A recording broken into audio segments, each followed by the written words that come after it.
Logo que me habituei à nova vida na erraticidade, um dos espetáculos mais empolgantes era o de contemplar a terra a certa distância. Podem os espíritos locomoverem-se como o faziam na terra, lenta e pesadamente, mas não há necessidade de que assim se proceda. Graças às nossas faculdades volitivas, vencemos as maiores distâncias com rapidez inimaginável, podendo estacionar em qualquer ponto até a zona que nos é possível atingir em nossas condições de relativo desenvolvimento espiritual. Eu quis então ver o orbe terráqueo, nos lugares onde o ar rarefeito se perde nas extensões infinitas e viventes do éter. Desejava saber se eu poderia ver o planeta em seus movimentos rotatórios. Porém, o que senti em tão grandes alturas foi um imenso torvelinho, como se as atmosferas fossem agitadas por furacões destruidores. Muito abaixo vi massas informes e indistintas. Aproximando-me gradativamente, contemplei a Terra que se afigurou não um ponto móvel no espaço, porém fixo e obscuro. Muito ao longe ainda vi nessa marcha escurecida que se ia avolumando alguns detalhes como nesgas cinzentas e outras claras como espelhos gigantescos. Eram as grandes cidades e os oceanos que eu tinha sob as vistas deslumbradas. A ação do sol dava a tudo isso um tom maravilhoso. Todavia, aproximando-se mais, experimentei indescritível medo. Não vi o movimento de rotação do orbe. O que me amedrontava é que me parecia portar em uma grande esfera líquida, cujas extremidades se perdiam numa substância leitosa com relação à cor, porque eu não podia ponderar a sua estrutura íntima. Mas uma voz salvadora murmurava aos meus ouvidos: não suponhas que te vais mergulhar nas extensões aquosas dos oceanos terrestres. O receio é injustificável, porque a lei da gravitação agora está subordinada ao teu íntimo querer. Já não está sob as leis fisioquímicas da Terra, cujas medidas e pesos nada mais significam para nós. Pensa, Maria, no local onde mais desejaria retornar. Idealiza-o na mente segundo as tuas lembranças, e a vontade te guiará ao lugar de tuas preferências. Atentando bem às advertências do mentor que me seguia, impulsionada pelo meu desejo, mudei o rumo, e como pensava nos seres caros que no mundo havia deixado, repentinamente achei-me entre eles na nossa antiga habitação. Da volta das regiões atmosféricas do planeta, fui induzida pelo meu preclaro companheiro a contemplar o que podemos chamar de aura da Terra. Vi a princípio as camadas de espaço que lhe são imediatas como um todo homogêneo, numa cor uniforme. Mas meu guia exclamou: busca ver como a humanidade se une pelo pensamento aos planos invisíveis, Maria. O teu golpe de vista abrangeu a paisagem. Procure agora os detalhes. Então, fixando atentamente o quadro, notei que filamentos estranhos em posição vertical se entrelaçavam nas vastidões sem confundirem-se. Não haviam dois iguais, e as suas cores variavam do escuro ao claro mais brilhante. Alguns se apagavam, mas outros se acendiam em extraordinária sucessão, e todos eram possuídos de movimento natural, sem uniformidade em suas particularidades. Esses filamentos, filha, são os pensamentos emitidos pelas personalidades encarnadas. São reflexos cheios de vida, através dos quais podemos avaliar os cérebros dos que os transmitem. Aos poucos conhecerás quais são os da concupiscência, os da maldade, os da pureza e os do amor ao próximo. Esses raros que aí vês e que se caracterizam pela sua alvura fulgurante são os emitidos pela virtude, e quando nos colocamos em imediata relação com uma destas manifestações que nos chegam dos espíritos da terra, o contato direto se verifica entre nós e a individualidade que nos interessa. Aguçada a minha curiosidade, quis entrar em relação com um pensamento luminoso que me seduzia, abandonando todos os outros que nos circundavam, para só fixar a atenção sobre ele. Afigurou-se-me que os demais desapareciam, enquanto me envolvia nas irradiações simpáticas daquele traço de luz clara e brilhante. Ouvi então longínqua voz a exclamar: meu Deus, atende ao meu coração de mãe desamparada. Se falta a mim e aos meus filhos a proteção do mundo, não vos falte a tua providência misericordiosa. Valha-me neste vale de lágrimas a tua bondade infinita, ó Pai nosso que estás no céu. Ouvindo essa prece comovedora, vi igualmente uma figura de mulher ajoelhada e banhada em pranto. Num átimo de tempo, por intermédio de extraordinária interligação de pensamentos, pude saber qual a razão das suas lágrimas, das suas preocupações e como eram amargos os seus sofrimentos. Sensibilizada com as manifestações daquela alma exilada, instintivamente enviei-lhe pensamentos consoladores, pronunciando palavras de fé e de esperança. Como havia pressentido, vi-a meditar por instante com o olhar cheio de estranho brilho, levantando-se reconfortada para enfrentar a luta, sentindo grande alívio. Ah, como me senti feliz em haver derramado sobre aquela alma sofredora o bálsamo do conforto. Já sabia como proceder para consolar os infortunados e os infelizes que aceitam a sua cruz com abnegação e devotamento e se elevam espiritualmente, espalhando nos espaços a luz de seus corações resignados, a luz que é o distintivo dos redimidos, em contraposição com os orgulhosos que na terra somente buscam as suas coroas, as quais rolam apodrecidas no sepulcro. Continuei a reconhecer o valor das angústias depuradoras para os que resgatam na terra as faltas do passado ou lutam pela evolução psíquica, reconhecendo que as dores constituem de fato os imperecíveis tesouros do mundo.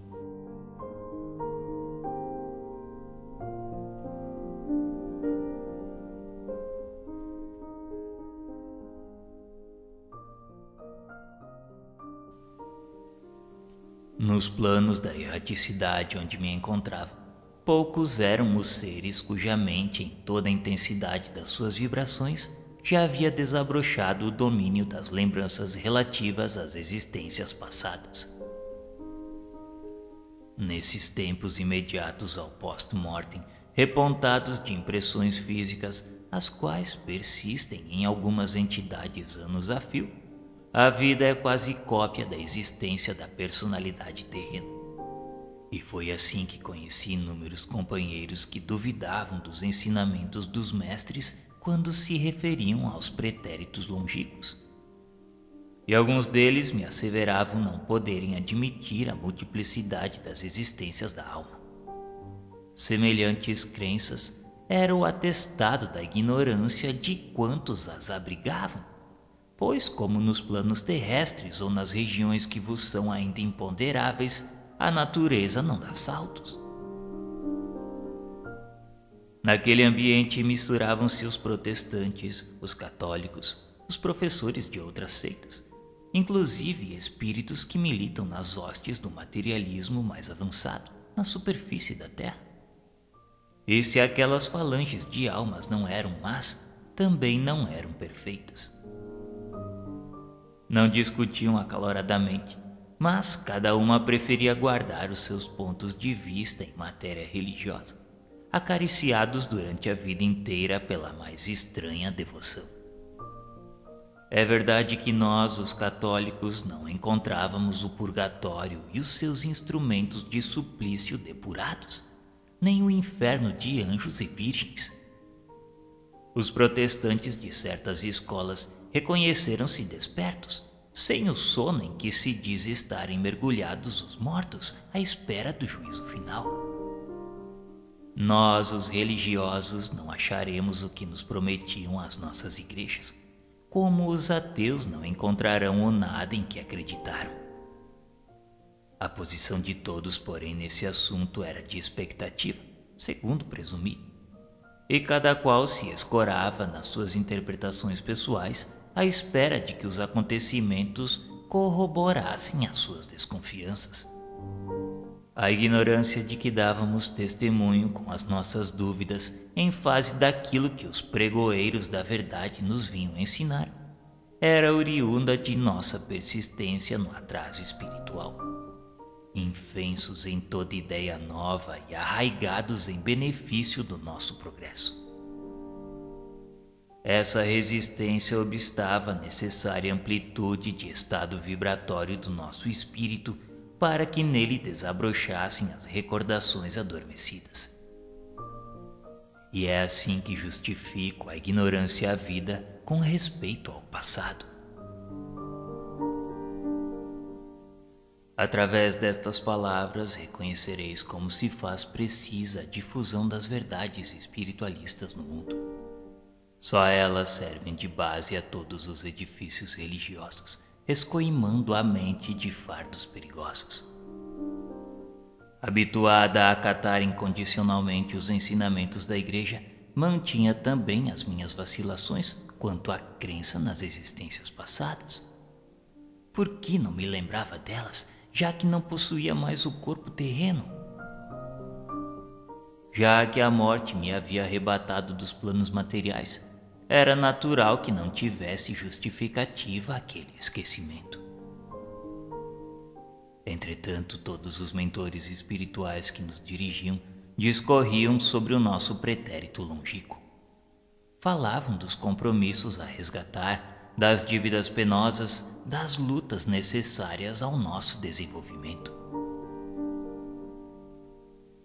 Intrigada com esses problemas, procurei, como sempre fiz, apelar para as almas beneméritas que nos guiavam em nossa ignorância.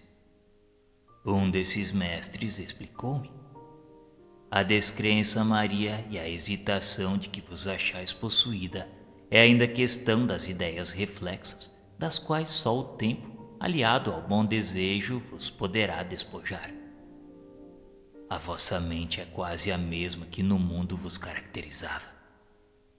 É preciso meditar muito sobre esta condição, porque as impressões que trouxestes pode perdurar por longo tempo, caso não desejeis com sinceridade evitar essa ignorância e cegueira espirituais. Solicitei então a sua assistência e auxílio, ao que ele prometeu coadjuvar no mesmo instante, a fim de me certificar quanto à realidade das existências transcorridas. Pediu para que me conservasse mentalmente numa atitude passiva e, com as mãos sobre a minha fronte, colocou-se na posição de magnetizador.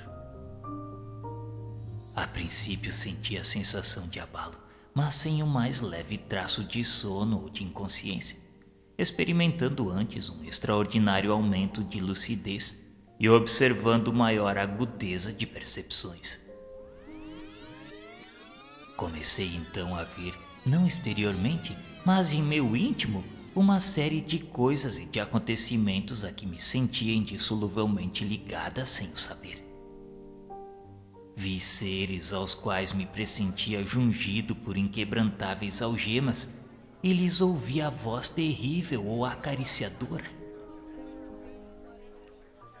Eu ia compreendendo todos esses fatos que se sucediam uns aos outros. Se vi algo nesses panoramas retrospectivos que me trouxe gratos prazeres ao coração, também enxerguei as misérias de minha alma necessitada de esclarecimento e redenção. E se não é possível relatar todas as visões daqueles minutos em que me coloquei sob o império da excitação vibratória provocada pela bondade do meu guia com seus poderosos fluidos, posso dizer-vos de uma cena tocante, eternamente gravada em meu espírito. Experimentei nessas sensações de volta ao passado, o vácuo de meu coração envenenado pela atração dos gozos mundanos, antes de retornar ao orbe para minha derradeira encarnação. Vi-me como um ser errante, sem destino, crucificado pelo isolamento e pela condenação da consciência poluta. Perambulando, mas retida no mesmo lugar, como se fora chumbada ao solo, encontrei alguém que reconheci ser um espírito querido à minha existência. Aproximei-me então, depois de longa ausência, daquela que me serviu de mãe, a quem conhecestes. Como me sensibilizou vê-la naquela situação de humildade, lutando com 1000 asperezas num destino de pobreza ingrata. Acerquei-me daquela jovem de faces maceradas nos trabalhos e lembrei as alegrias mentirosas de que fomos partícices no passado.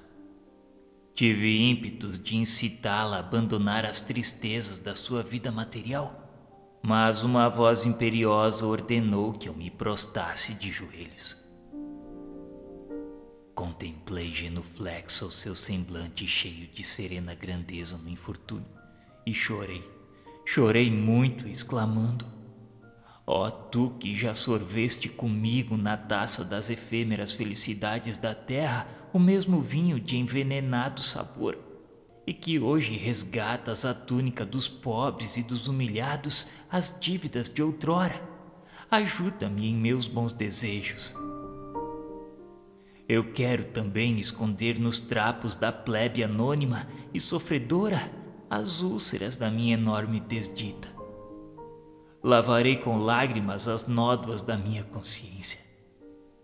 Seja eu sangue do teu sangue, carne da tua carne. Dá-me das tuas vestes e das tuas preocupações. Dá-me dessas dores que hoje te crucificam e desses desgostos que desfazem os teus enganos e ilusões. Porque só esses sofrimentos salvadores, balsamizarão as minhas feridas, devolvendo-me a paz consoladora. Recebe-me, ó Espírito bem-amado. Afaga-me em teu carinhoso regaço para eu adormecer esquecendo. Eu tenho necessidade de ouvido numa luta nova. Nessas rogativas sinceras, vi que o rosto daquela mulher se cobria de lágrimas. Pensamentos tristes e amargosos envolviam-na. É que os meus apelos repercutiram no seu coração. Chorando, senti-me exausta de forças, sem poder erguer-me na prostração. Vibrações de uma brisa misteriosa varriam, entretanto, no meu cérebro esgotado, as mágoas e as preocupações. Eu perdi a consciência de mim mesma. É que dava o primeiro passo para o meu renascimento na terra, e segundo os meus desejos, aquela mulher me recebia em seu seio para, igual a ela, sorver o fel da provação redentora, e imitando-a, fui também mãe para sofrer e me redimir.